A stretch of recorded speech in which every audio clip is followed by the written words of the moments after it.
Handling Life with Nathan Tabor.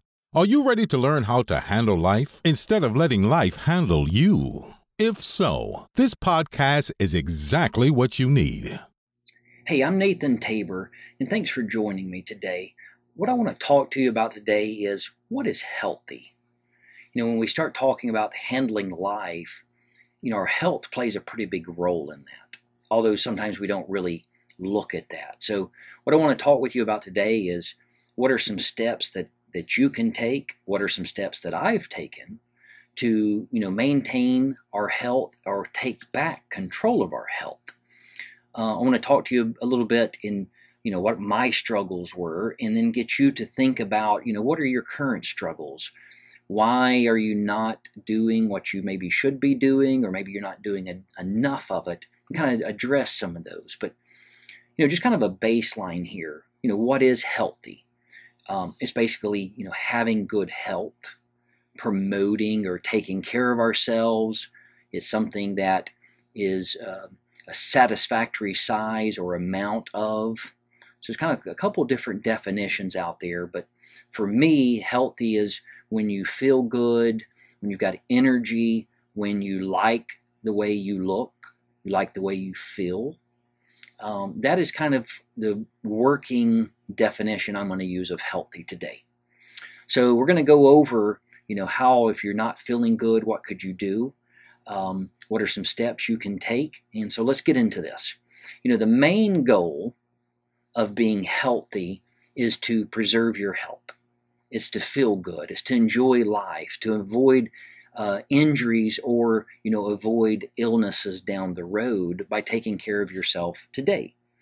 Preventative maintenance is what it really comes down to. It's kind of like having a car. If you don't ever change the oil on your car, if you don't rotate your tires, you're not going to get the full life out of your car because you didn't take care of it. Your body's the same way. So as we go through this, health is important. It is absolutely important, and it really affects all aspects of your life. Because if you don't feel good, what happens? Well, you don't feel like going out with friends, or you don't feel like going out with your spouse, or doing things with your kids. And all the scientific research I've seen, but then just all the things I've seen with my eyes and the people I've been around, those who are healthier, statistically, are more productive and are happier. Now that's a broad stroke, but I think that's a pretty fair stroke. I think it's a pretty truthful stroke that the better you feel, the more you get done, and the happier you are. Because when you don't feel good, when your body's hurting, you're lethargic, or you don't feel like doing things, or I'll do that later. So it doesn't mean that you're not productive. It just means you're not as productive as you could be. And also when you're feeling that way, irritability can come into play. So you're not dealing with people the way you normally would because maybe your head's hurting, or your energy's low, so you're responding in a way you normally wouldn't. So let me tell you real quick why this is important to me. Why would I be talking about, health? Well, growing up, I was an athlete, played sports, two older brothers who played sports with me, and I went on to get a Division II scholarship in basketball. But, those years of playing at 16 years old, I remember, before going to high school, I'd stop off at the chiropractor's office and get an adjustment. And by my 20s, I was going to a chiropractor a little bit more, having a little issues in my neck and lower back pain. It was manageable. It bothered me a little bit, but not too much. But by my early 30s, I had been diagnosed with degenerative disc disease and spinal stenosis and bulging disc and bone spurs, and you name it, I had it in my neck. But fortunately, my metabolism was working great. I could eat anything I wanted to. I didn't gain weight. So my diet, consisted of 12 to 15 Coca-Colas a day, candy bars, chips, fried food. You name it. If it was bad for you, I pretty much was consuming it. I ate very little green things. That's what I was. My joke was always that people would say, hey, do you drink any water? I was like, yes, I drink lots of water. And it's like, when? I was like, well, I mean, I drink 12 to 15 Cokes a day. And if you look at the back of the can, the biggest ingredient in Coke is water. And, of course, they kind of laughed, but they didn't. But by the age of 39, my metabolism stopped. It just took a break. It left me. And between the ages of 39 and 40, I gained 42 pounds. But also in that time period, at about 34, somewhere in there, the neck pain had gotten to the point where I was going to a doctor, a pain specialist, on pain meds, getting steroid shots in my spine and like an epidural, getting trigger point shots. I was getting 16 to 18 shots every time I went, every 6 to 8 weeks. So it had gotten to the point that my health had deteriorated. And it kind of used to, I joke around, am I going to be in a wheelchair by the age of 50? Because I just wasn't managing very well. Between my diet, I wasn't working out. I just wasn't doing that. And one day my wife said to me, kind of joking, she kind of laughed when she said it. She said, hey, you're getting a little pudgy. And I was like, okay, yeah, I'm getting a little pudgy. And I think looking back, she was being nice, because pudgy means slightly fat. And as you can see from this image of me when I was 39 or 40 versus today, I'll be 45 in August of this year, of 2018. Pretty big difference.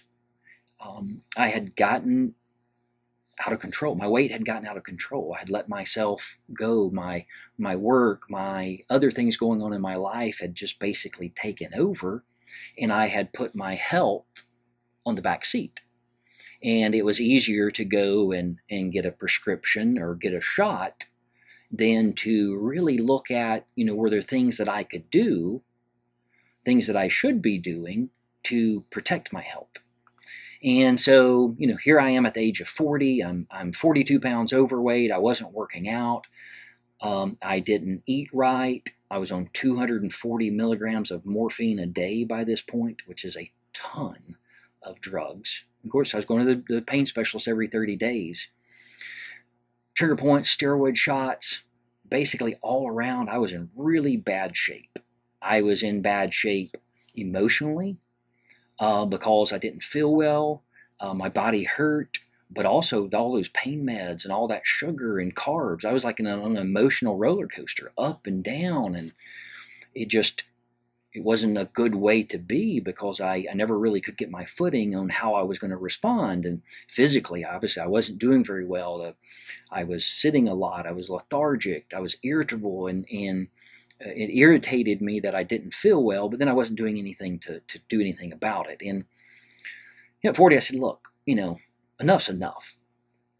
The time's come that I've got to stop depending on, just take this pill or take this shot or, eat this if you can, and really dig in internally and say, is there something? Are there steps that I could be doing to feel better?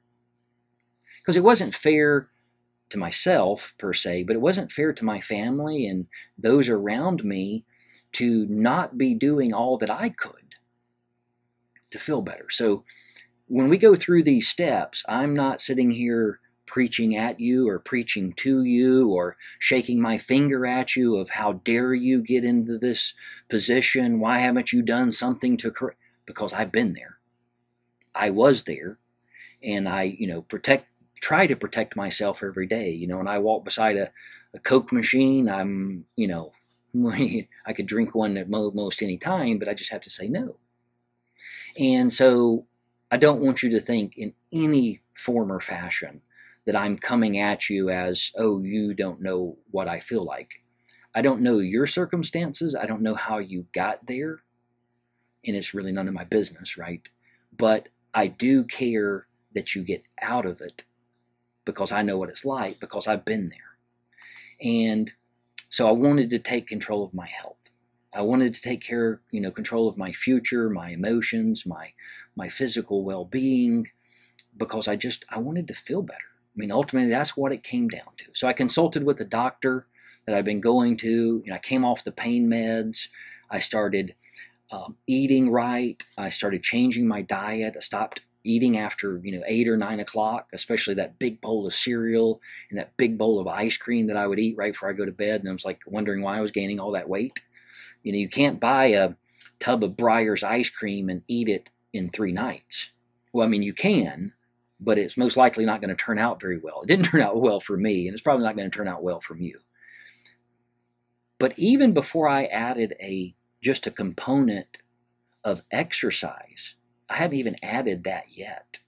I just stopped taking the pain meds, stopped drinking Cokes, sodas, and stopped eating after 8 or 9 o'clock. I still ate junk during the day, and I lost 30 pounds within 30 days, which is not really healthy, but I wasn't starving myself. I wasn't not eating. I was still eating everything else. I just, cut that out. Now, when I came off the pain meds, I still had pain. I still had the degenerative disc and spinal stenosis and all of those, but I quickly realized that the pain meds were just covering up a lot of things, and they had created a whole slew of other problems not related to my neck pain. So, at this point I started working out, started doing some physical stuff, and then I started doing some acupuncture and dry needling and chiropractor. And, over a time period, it took about 12 months after coming off the pain meds, I finally found a routine, a workout, a stretching, some yoga, that I was able to control the majority of my pain. I was going to the physical therapist about every 3 months to do some adjustment, chiropractor about every month. And I'd gotten to a point where I had been able to manage what pain meds, steroids, and injection shots could not. Did I hurt at times without the pain meds? Yes. Did I hurt when I had the pain meds? Yes. So it was kind of the trade-off, the benefit to me, hindsight 2020, of being on pain meds and the relief they provided versus the symptoms related to pain meds, the roller coaster of the emotions, was not worth it. It was not a good trade-off. So, coming off the pain meds, I'm able to avoid the roller coaster of that emotions now. I'm able to control my diet better. So, I want to encourage you, if you are on pain meds, again, been there, done it, it's easier to take the pain meds in your mind. It's like, you don't have the time to work out, you don't have the time to stretch, but if at all possible, you can do something else other than pain meds, please do. Trust me, been there, done it. 10 years worth of pain meds that I was on total. And getting back into shape, working out, dry needling, doing acupuncture and things like that, the health was so much better. So I encourage you in that. Not, again, preaching at you. But if you read any other stuff about me, and you might be able to see a little scar here on my neck, I was rear-ended by a lady in October of 2016. She just didn't mean to. She wasn't paying attention. I was stopped. She rear-ended me, and it collapsed one of my discs, caused some major nerve damage, lost a majority of my muscle on my right side. So February of this year of 2018, I actually had to have neck surgery, spine surgery. They replaced my C5, 6, and 7. Here's an image of after the wreck where it had collapsed around, and you can see where the spine is pushing against my nerve cord, and this is a picture of the surgery afterwards, and it's got a plate in there with 6 screws and some cadaver bones, which are an interesting, go Google that sometimes, but all my nerve pain is gone and my muscles are coming back. So, sometimes there is a need for surgery, and I was one of those candidates. So, what are some steps that you can take? How can you gain back control of feeling better and being able to handle your emotions better and get physically fit? Now, I don't have a model that says, oh, this is an image of physically fit, because I don't buy into that. I think the image is, how do you feel? How do you look? How do you interact? How are your emotions? And that really defines your health. Now, there are things that you can go and see, your heart stress and your blood pressure and things like that you need to consult a physician about. So the first step you need to do, if you want to get back into shape or get healthier, and if you haven't done this, is get a baseline number. Go get a physical. Go to a doctor and let them run all the tests on you. Make sure you're physically capable, your heart's good, that you can start doing some things to start getting back into shape. And the good thing about that is it protects you up front. It lets you know where you are. But then, 6 months down the road or a year down the road, if you go to the doctor, then they have a baseline as well to see where you were and where you are now. So before you really do anything, go get a physical. Go get an exam from a doctor. Once you have that into place, one of the first things I encourage is to start looking at physical activity. Just something that you can do that gets your, heart beating and get your blood pumping. It really all the scientific research out there, but then just common sense as well. When you are exercising, when you're getting your body moving, it helps with weight, it helps with increasing your mood, it increases your energy, it increases all the good things that are going on with you. If you're exercising, you're most likely going to sleep better. It's going to reduce your stress. And then there's all kinds of other things of long-term with diabetes and organ health and all of that comes from exercise. Now, you don't have to go work out 2 hours a day. You don't have to be a gym rat. My wife calls me that sometimes. I think she means it funny, but I think sometimes she means it serious, because I do love to play racquetball. So I've gotten into that sport pretty heavily, and it does take a little bit of time, and I've been trying to tell her that. It's not that I'm a gym rat, it's just that it takes time. Maybe she'll listen to this and buy into it at this point. But just do something. Go for a walk. Not a slow walk. Don't take your cell phone with you and, stroll. If you're going to go out and walk, go walk. Do a good, steady pace that gets you sweating, that gets your heart rate up, and then build from there. So again, you don't have to go out and buy all this gear and, join a gym and do all these expensive things. Just start doing some physical activity.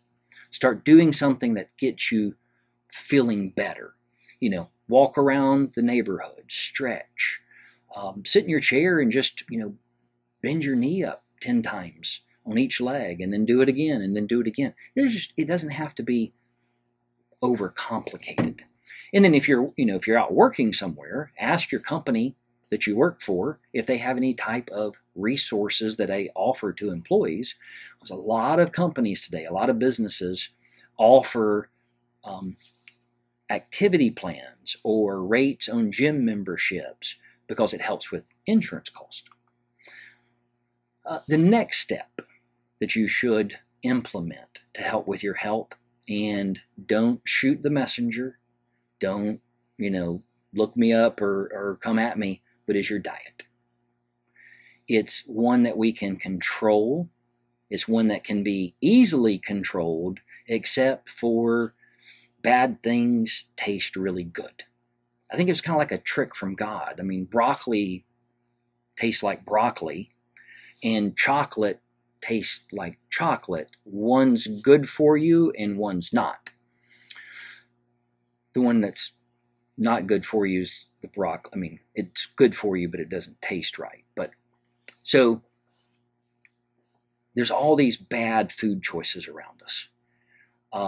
Anywhere you go, airport, gas station, driving down the road, convenience stores, fast food, tired, got a long day, got to go home and take care of the kids, or you got to go to a PTA meeting, and instead of going and sitting down and either cooking something or eating something healthy, it's just easier to drive through a drive-through and get a hamburger and a big thing of fries and a big soda and be on our way.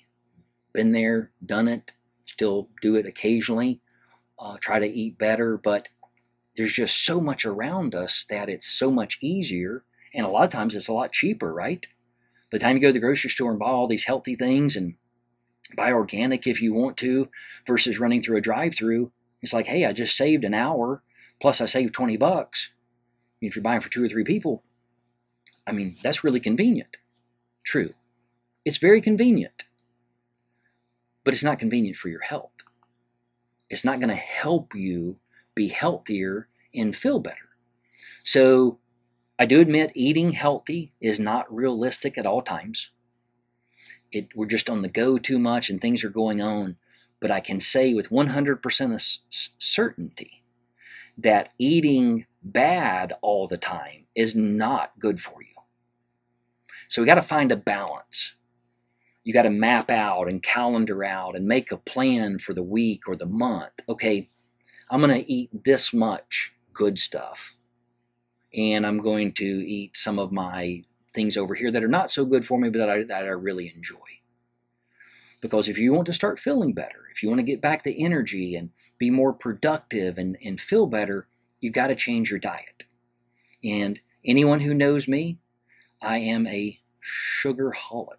I love sweets. Candies, ice creams, sodas, Hershey's chocolate bars. If you want to get on my good side, Hershey's chocolate bars. So I really have to protect my access to those. If they're in my house, I'm going to eat them. So I just don't, my family, we just don't buy those and bring them to the house. I use it more as a treat if I'm out somewhere. I'm like, oh, there's a Hershey's candy bar, and I'll buy it. So implement some things into your life to control that diet of really where you're going to. As I talked briefly earlier, as you can see on the screen here, there's a can of Coca-Cola. And not to pick on Coke, because Mountain Dew, Dr. Pepper, Pepsi, Coke, all of them have the equivalent. But in my heyday of these, in drinking them in a 4-day period, I was consuming this, a 5-pound bag of sugar. Can you imagine sitting down with a spoon in a 5-pound bag of sugar, and in 4 days just sitting there and eating the entire bag? Well, if you're drinking sweet teas or sodas and they have a sugar, look on the back, see how much sugar they have in them. And then just do real quick math and you'll find out, how often are you consuming a 5-pound bag of sugar? Because your body can only take so much, and at some point, it starts to use this to create fat. And so really watch what you're taking in and see what you can cut out. Maybe don't cut it completely out. Maybe you downsize it. If you're drinking 5 of something a day, go to 1 or go to 2 or go to 4 and then 3 and 2 and 1. Do something there. And then start keeping healthier things around the house. Fruits and vegetables.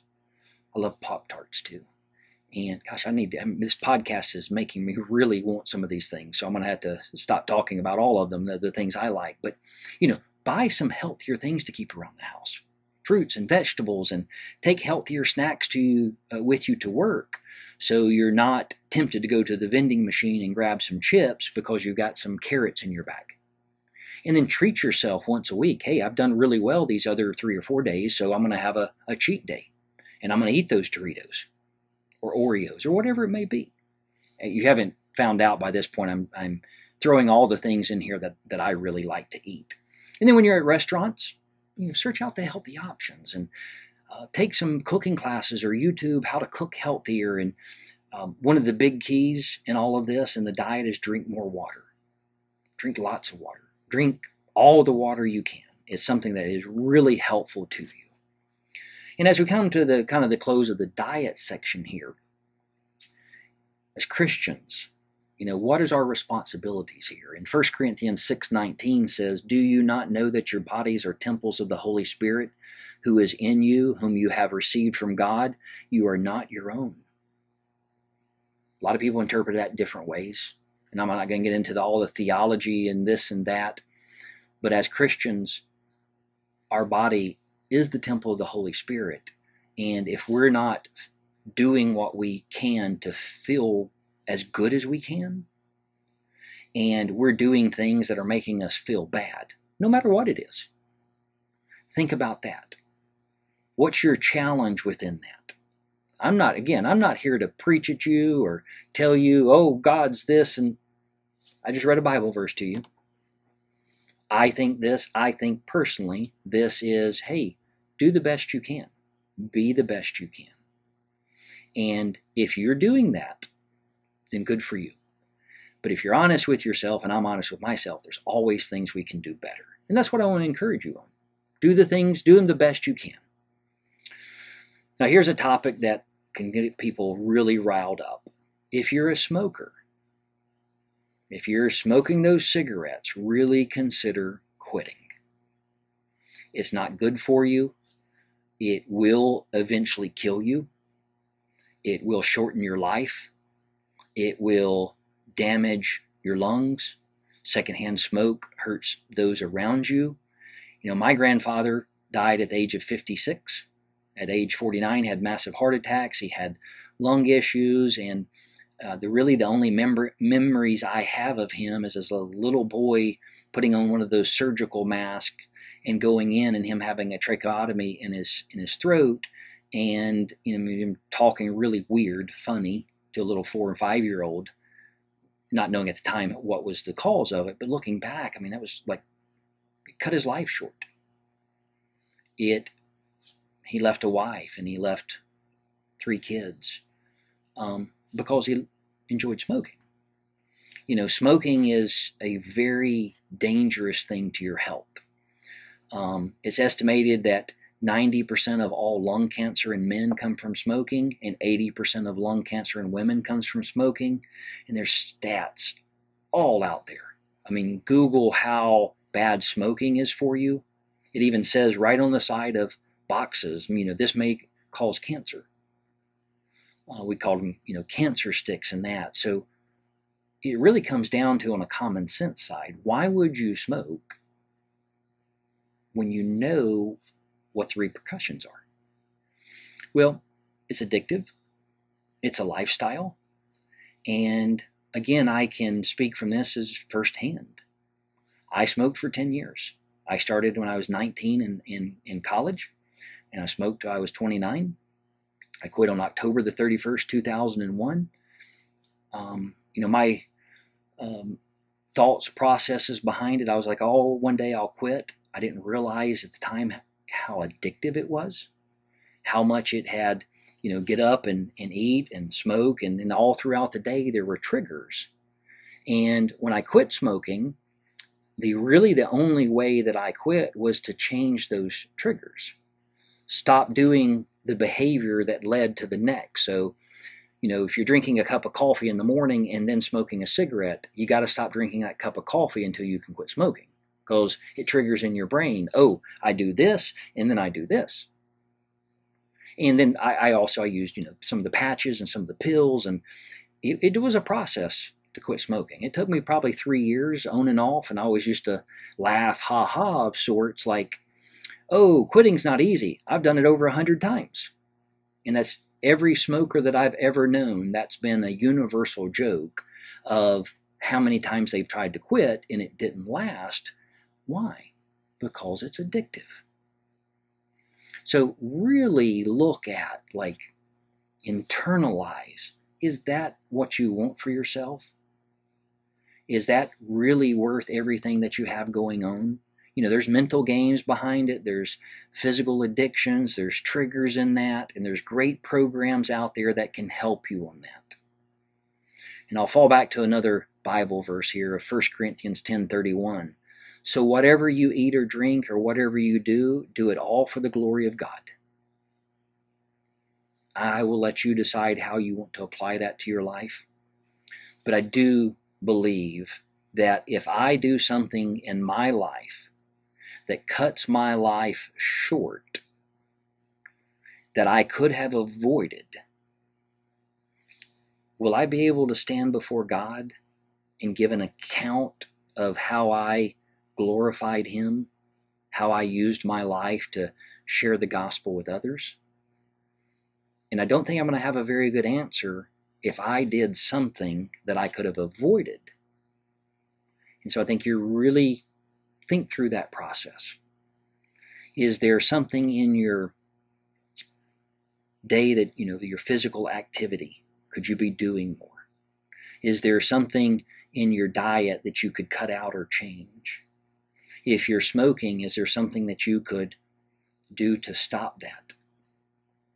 And then, the next here, and this is a big topic, so I'm not going to go too deep into it, but substance abuse, alcohol, illegal drugs, or prescription drugs. Are you addicted to any of those? Are you seeking out prescription drugs that, because the prescription you're getting from your doctor is not enough? I mean, there's a hole there. And if you're there, and I've been there, where you need to be moving towards God, you need to be getting right with God, but instead it's easier to go over here and fill this hole with material things or lifestyles or alcohol or drugs to damper, to really avoid, is what it comes down to. It's easier to go over here and do this because it takes our mind off of our stress or our anxiety or some problem that's going on in our life. And honestly, I mean, that's been there, done it, got the scars from it, still occasionally do it, try not to. It's not worth it. The problem's still there. So while you're over here doing these things that the substance abuse or whatever it may be, your problem's still there. And what happens when we finally realize that we need to address the problem? Now the problem's bigger because we've ignored it. So really go into the thought process. Like, why are you doing those things? Why are you drinking so much? Or why are you using illegal drugs? Or why are you overusing your prescription drugs? What's the emotional or the physical, or what is it? And really dig into it and find someone to talk to. Go to a counselor, go to your doctor and say, hey, I've got an issue here. Find somebody in your church or find a friend that cares about you. Don't continue to let the problem go. It might be a small problem today that, hey, you're doing a little bit of this, but it leads to other things. So really dig into that and don't become a statistic, right? Don't become, someone could have done so much with, so-and-so could have done so much with their life if they hadn't gotten involved with. And so I want you to know, I say this out of love. I say this out of caring for you. I might not know you. I might know you, and I might not. But I say this because I've been there. I've drank, and I've smoked dope, and I've the prescription drugs. Now I had my prescription drugs on that, but I mean, what I was doing with it and all the things that were going on, where they led me, where I ended up was, for a time period, is where I wanted to, but I couldn't sustain it. And when I named this podcast Handling Life, I thought those were the things that were helping me handle life. I thought, well, if I make money, so I'm working all the time and I let my health go. It's like, well, that'll get me where I want to go, but it didn't. And then I thought, well, I can eat whatever I want to and do whatever I want to over here. But then it led me to being 42 pounds overweight. And I made all these excuses in my mind. It was always, I'll do that tomorrow. I'll quit smoking tomorrow. I'll get in better shape tomorrow. I'll spend more time with my family tomorrow. I'll take care of my health at a different time. So stop the excuses. You do have time. You're not going to feel any better until you start taking care of yourself. So the excuse of I don't feel good, deal with it. Start doing things so you can feel better. Any of the excuses of I don't, just put that out of your vocabulary and start doing things that will help you to feel better. Because as you start this process, I guarantee you, I promise you, it's hard. It's not easy. If it was easy, everybody would be doing it. Anytime you're someplace and you don't like where you are, and you're feeling bad or you're miserable or whatever, the thought of getting to where you want to go is a hard one. But you have to start somewhere. And as you start building towards that, as you start cutting out what you shouldn't be eating, and as you start exercising, it's hard, but it gets to a point where it's easier. It's like walking up a hill. You know what the great thing about walking up a hill is? Eventually you start walking down the hill. And I want you to do that in your health. And I want you to do that so you can feel better. And I want you to do that so you can handle life better. Thank you so much for being with me today. Again, I'm Nathan Tabor. If you want to find out more about me or my podcast or any of the things that I've talked about, please visit nathantabor.com. Thank you for listening today. And please share with your family, friends, and colleagues.